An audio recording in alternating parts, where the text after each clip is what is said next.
मैं मंच पर आमंत्रित कर रहा हूं नीतिका अग्रवाल जी को। जोरदार तालियों से इनका स्वागत कीजिए। आप यहाँ पंचवक्त मंदिर के जब से कार्यक्रम आरंभ हुए हैं, आप हमारे कार्यक्रमों में लगातार जुड़ी रही, अपने नृत्य की प्रस्तुति देती रही हैं। आपने श्री मिलन अधिकारी जी से प्राचीन कला केंद्र से आप स्नातक हैं। आज आप शिव स्तुति, इसमें एक लोकगीत पर आधारित है और कबीर के दोहे का रस भी आप उसमें उसका रसपान करेंगे। तो आइए देखते हैं भरतनाट्यम की प्रस्तुति नीतिका अग्रवाल जी द्वारा, पर इसके पश्चात कथक नृत्य। नमस्कार। सर्वप्रथम नमन मेरे माता पिता तथा गुरु को। इसमें मेरे सास ससुर एवं माता पिता तुल्य सभी जन जिन्होंने मेरे अस्तित्व का विकास किया है और मेरे ज्ञान को परिपक्व बनाया है, उन सभी को नमन है। ये जो भगवान की, प्रभु की स्तुति है नृत्य द्वारा, ये मेरी आत्मा का भोजन है और ये मैं आत्मा अपने बड़े चरणों के चरणों में अर्पित करती हूँ।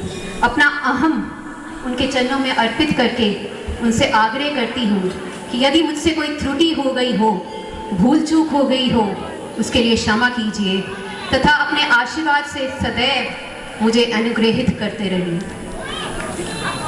मेरे बड़े जन, मेरे पिता, मेरे सास ससुर इस भूलोक के निवृत्त करके करो परम धाम को चले गए हैं, तो मैं शिव जी से, भोले बाबा से प्रार्थना करती हूँ कि उन्हें वहां मोक्ष प्राप्त हो, वैकुंठ धाम की प्राप्ति हो।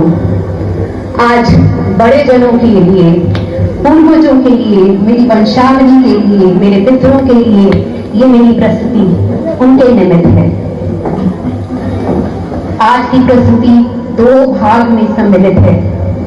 पहले भाग में कबीर का दोहा, कबीरदास जी का दोहा, बहुत ही सुंदर, बहुत ही ज्ञान से परिपूर्ण ये लोकगीत में है, लेकिन इसकी जो नृत्य भाषा है वो भरतनाट्यम होगी।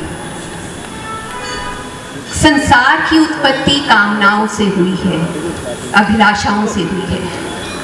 यदि इसी अभिलाषा के भव सागर में प्रलय आ जाए तो वह बाहरी और भीतरी हमारे कहर डाल दे, लेकिन वही अभिलाषा और कामनाओं में हम अगर संतोष कर लें, जिस प्रकार समुद्र जब शांत वातावरण में होता है तो कितना लुभावना, सुहावना, स्थित प्रज्ञ, अचल एवं शून्यता का प्रतीक होता है, वैसे ही जब हम अपनी कामनाओं का संतोष कर लेते हैं तो हम वो समाधि को प्राप्त कर लेते हैं, वो आनंद को प्राप्त कर लेते हैं जिसकी हम चेष्टा करते हैं इस जीवन में। और ये केवल गुरु के सानिध्य में ही हो सकता है। तो कबीरदास जी का दोहा यही महात्म्य बताता है। दूसरे भाग में जब गुरु का सानिध्य मिल गया तो शिव तत्व को पाना कोई मुश्किल नहीं है, सुगम हो जाता है। ज्ञान, कर्म और भक्ति योग के साथ जब हम चलते हैं तो मोक्ष के द्वार ऐसे खुलते हैं, शिव की प्राप्ति ऐसे होती है कि हमारा बुद्धि, विवेक सब कुछ बहुत सुंदर और शून्यता, आनंद से परिपूर्ण हो जाता है। तो आइए, ये लोकगीत जो दूसरे भाग का है वो कन्नड़ लोकगीत है, जिसमें जैस्मीन पुष्प के महात्म्य को बताया गया है। जैस्मीन पुष्प आपको पता है सफ़ेद श्वेत होता है, पवित्र है।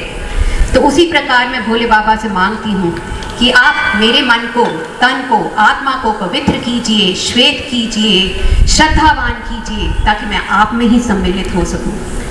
आइए इन महात्माओं के तथ्यों के गूढ़ रहस्य को समझकर अपने ज्ञान को परिपूर्ण करें, परिपक्व बनाएं और उसे चरम पराकाष्ठा पर लेकर चलें।